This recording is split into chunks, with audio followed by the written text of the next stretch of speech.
আজকে করছি ব্লগ। চলো শুরু করা যাক।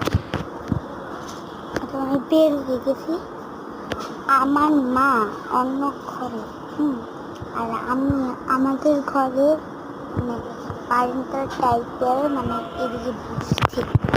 মনে হয় এটাও বলতে পারো কেন আমি তো ঘরে তো অন্ধকার ঘরে যাওয়া যায় না, বলতে পারো কেন। চলো বলা যাক আমি কেন ভিডিওটা করছি।